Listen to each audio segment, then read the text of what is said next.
Welcome to Status Secure, the weekly cyber threat briefing for executives who refuse to operate in the blind. Hosted by the Watcher 6 Collective, uniting former Army Special Forces and Naval Special Warfare Communications operators, alongside an industry-leading CISO nominated for Cybersecurity Woman of the World. We cut through the noise and give you the operational intelligence you need for mission success in a hostile digital environment. The enemy is listening. Is your status secure? Welcome to Status Secure. Today we're covering the shift to data theft extortion that is rewriting the ransomware playbook and the credential-based attacks where the adversary doesn't break in, they log in. And then we're getting into the new HIPAA Security Rule that's on track to be finalized this year. So CISO, let's start with extortion. Something changed in ransomware in 2026. So can you explain it to us and tell us why it matters? Yeah, I mean, I think it's pretty simple. It's just an evolution, right? So before it was like, get in, right? Find a way in, encrypt the paper, the data, and then, send out your ransomware note, right? They pay, you make your money, and then everybody moves on, right? This is when backups and recovery was really important. Now they get in, they not only encrypt and ransomware you because they already know how to do that. They've been doing it and they've been successful at it. Now they steal and extort, right? So, this makes it really hard because they've already stolen your data, right?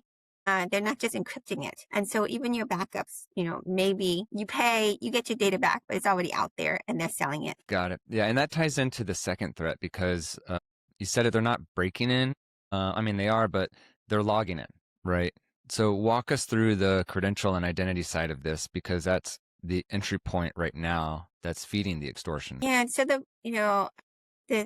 scale of the raw material, that I think it's like 24 billion record credential database sitting exposed. I mean, that's the fuel, right? And AI assisted phishing appeared in like 40 to 56% of sampled emails in June of this year. You can hear more about that from our episode 23 when we were talking about AI phishing. The active exploit compounding it, right, which is Microsoft's June 2026 patch, its largest ever at 200 vulnerability, right, included an actively exploited exchange flaw. That's the CVE, if you care, CVE 2026 42 897, hijacking Outlook web access sessions, right? So harvested credentials plus AI phishing plus unpatched internet facing systems. I mean, this is right?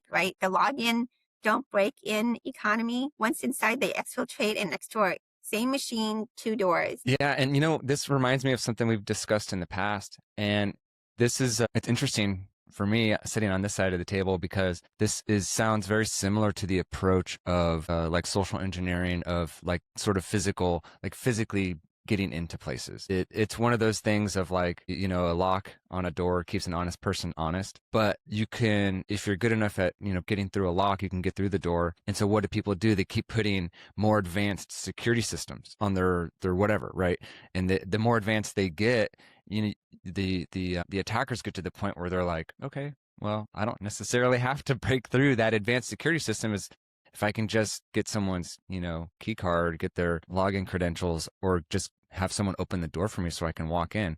And they've been doing that forever. And that's always been the go-to first before you try to get into all the craziness. And so anyways, what can people do on the, right? So going back to the network side, the computer side, the digital side, what can people do to close the gap on both that data extortion and these credential attacks? Well, I mean, I say it all the time, right? Go back to the basics, right? I mean, companies don't focus on doing, the basics just exceptional. If you have, phishing-resistant MFA on every account that touches sensitive data, so your hardware keys or platform authenticators are like the floor. SMS MFA is no longer sufficient, right? But you need to do that. If you're not consistent, there's a hole right there. Know where your sensitive data lives and minimize it. Again, you can't protect what you don't know, right? And plus, this helps you to minimize the impact, the blast radius. So inventory your data, discover it, classify it, delete what you don't need, encrypt what you keep. I mean, these are core principles of data, data security management. Patch internet-facing systems on a compressed cycle and audit OAuth.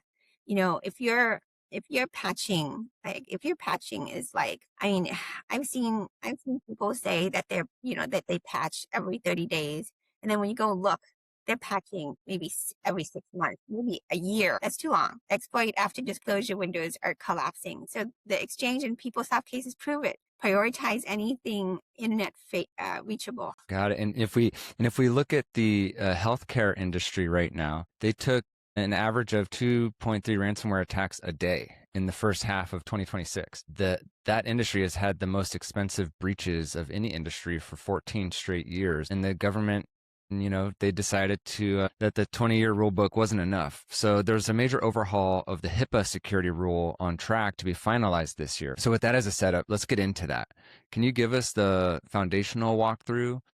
What is the security rule? Where did it come from? And why is it such a big deal? Sure. So, they sent out the notice of proposed rulemaking, and this is kind of crazy. So the security rule came out in 2013, right? The HIPAA omnibus rule, and they haven't changed it since then, right? But because of everything that's happening, HHS, Office of Civil Rights, they published, in the January 6th of 2025, the first major update since 2013. That's a long time. Right. So, why now? A surge in the healthcare cyber attacks, like you said, has cost like 7.42 million. It's so high. I mean, Change Healthcare, that attack hit like about 192.7 million US citizens, right? Members. I mean, that's huge. So they can't ignore it anymore. Right? I mean, their CEO had to go and testify in front of Congress. Their CEO was assassinated. I mean, there's a lot of reasons to make changes. The rule eliminates the distinction between required and addressable, because it used to say you can just address things, right? What does that mean? It means, okay, let's have a meeting on it, that you've addressed it. Okay. Now it says, it's mandatory with only limited exceptions, right? Because a lot of times people thought addressable, again, was optional, right? So let's meet about it, talk about it, and move on. But now you can't. You've actually had to take action. Okay. The comment period closed March 7th of last year in 2025. So the rule is on OCR's regulatory agenda for finalization, May of this year, 2026, and the 240-day compliance window once final. So it's still proposed. The final version could change, but it stayed on the agenda despite industry pushback. Right? So they're still back and forth. But it's gonna be released in some format, in some way. But it's gonna be required. Okay. So EPHI, Electronic Protected Health Information, NPRM, the proposed stage of federal rulemaking, regulated entities, which is your covered entities, your business associates. I mean, those are important things to know, terms in there. But basically, it just says you've got to protect your health information. You're going to be required to do it. It's not addressable or optional anymore. And the regulators mean business now. And this is not only the health, the health organizations, but any business associate that wants to work with them as well. Yeah. So on that note, with addressable going away, these controls becoming mandatory, what are the actual technical requirements that a healthcare organization would now need to have or be required to have in place? You've got to encrypt your EPHI. That's nothing new. That's been but it's now mandatory. You have to do it. MFA required. Network segmentation required, right? Annual technology asset inventory and network map. Right? You've got to maintain and update those. Vulnerability scanning, and about your technology asset inventory and network map. I'm going to tell you, technical people, documentation is the worst, but there are tools out there. You've got AI now, figure it out. Keep it up to date. Vulnerability scanning at least every 6 months and annual pen testing. I personally think that's not sufficient. The attackers are attacking you every day, and you only check your systems for vulnerabilities every 6 months, and only once a year you do pen testing. It's not continuous pen testing. I advocate for that. 72-hour requirement to restore critical systems after an incident, right? That's you got to do your DR tests. Tabletops aren't enough, You need to do functional. You need need to do comprehensive, because testing one system at a time, that's not real life. You get into a situation, you're restoring multiple systems at one time. You've got to know recovery order, business associate escalation, new verification requirements. BAs must confirm to covered entities that their safeguards are in place, and subcontractor BAs are directly pulled in. So go back to episode 19 when we talked about BAA discussion, and episode 23, prove it, don't just claim it. Okay? This is HIPAA moving from a flexible risk-based figure out what's reasonable model to a prescriptive checklist that looks a lot like CMMC or the private sector frameworks. Paper versus practice. I see all the regulators are heading this way. They're like, go ahead and just, do a risk-based self-attest, right? And now they're moving to, nope, you have to do it.